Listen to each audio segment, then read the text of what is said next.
Here we have a practice question of preparing cost of production report when we have normal and abnormal losses at the same time. Here we have the data: 1500 units for beginning inventory, 12,000 units were received from department A, 10,000 units were transferred out, and 2,000 units were ending inventory. So look at this, we have transferred 10,000 units and we have 2,000 units at end. So it means there are 12,000 units, but we had received 13,500 units. Where are 1,500 units? So those units are lost. But the information given in our question gives us that the normal spoilage is 5%. The tolerance level for the spoilage, or the loss which is inherent or expected, is 5% of good output. So good output is 12,000, and 5% of 12,000 is the normal loss, and excess of those loss is abnormal loss. It means till 5% we will treat normal, and after 5% we will treat it abnormal loss. And the other information which has been given in our question is cost information. So this was the cost breakup of work in process beginning inventory. We need this cost breakup because we are applying a weighted average method. When we apply weighted average method, we need to have a breakup of these costs. And if we are applying a first in first out method, we don't have the breakup of this cost, and we use total of this cost, not the breakup of this cost. That is the difference between weighted average method and first in first out method. In this period we had received 12,000 units. The cost of those 12,000 units are 4.25 per unit. We don't have total cost. We can calculate that by multiplying these two figures. And the cost added by the department B in the month of February are 13,370 is material A, 4,500 is the material B, 37,580 is the direct labor, 46,975 is the factory overhead. So by using this information and the stage or ratio of the loss, we will have our cost of production report.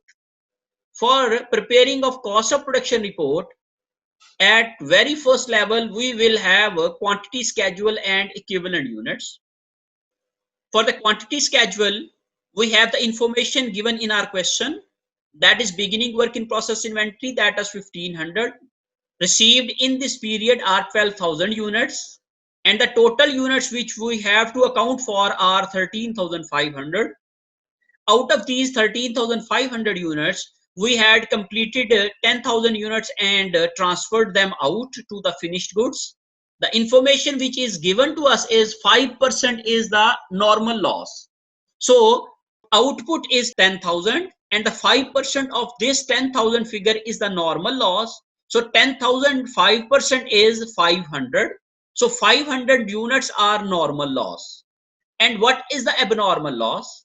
We don't have this information. We can calculate this figure because this is missing figure. The missing figure can be calculated by subtracting these amounts from the total units. We have total units 13,500. So this is equal to 13,500 minus this, minus 2,000 in process units, minus 500 normal loss units. In this way we can have 1,000 abnormal loss. So these 1,000 units are abnormal loss units, and those abnormal loss units will be treated differently from normal loss units. So here we have 13,500 units. This is a quantity schedule. For the preparation of equivalent units, we will use different columns for different cost elements. Why we use these different columns? Because degree of completion of every cost element is different. That's why we use different columns for each cost element. And I have mentioned that previous department or prior department cost element as well, because normal cost or the normal loss is charged to whole production. And if we don't have this column, we need to have a separate adjustment of normal loss into our per unit cost, and to avoid that calculation we have made this column over here, and automatically that loss will be charged or adjusted in our per unit cost. So I will prefer to have this department A equivalent unit as well.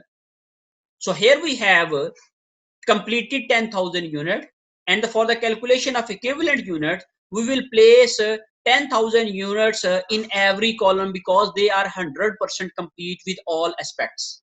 So we are repeating all these 10,000 in every column.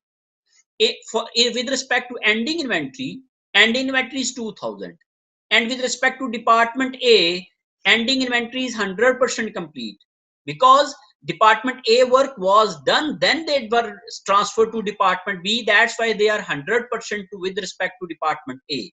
So 2000 units are 100% with respect to department A. So 2000 multiplied by 100%, that is 2000.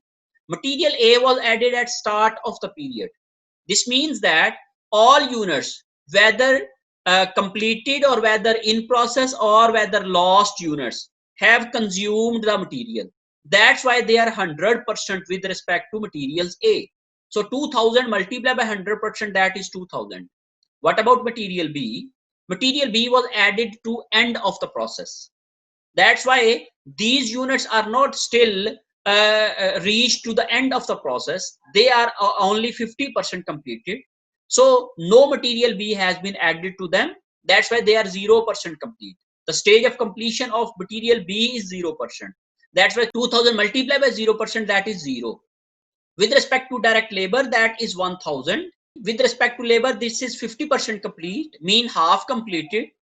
And when we multiply 2000 with the stage of completion, that is 1 over 2, that is 1000. And with respect to FH, that is also half completed. So 2000 multiplied by 1 over 2, that is 1000. And now here is the treatment of normal loss. We ignore normal loss units while calculating equivalent units. Keep in mind, this is the treatment of normal loss units when they are normal loss during the production, or when we have to charge the normal loss to all units in finished goods or in work in process. On both type of units we have to apply this normal loss. That's why we ignore them while calculating our equivalent units. That's why we haven't mentioned any figure over here.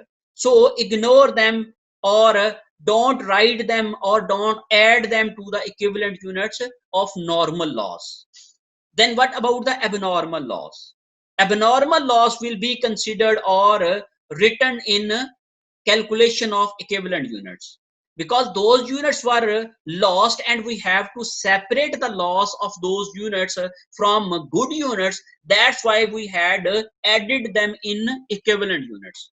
The logic behind the addition of these units in equivalent units is the rule, because we have to separate the cost of those units into a different category. That's why we add them to the denominator. When the denominator is higher, that's why cost will be the allocated on all units, and their portion of the loss will be charged to them. That's why we add them in our equivalent units.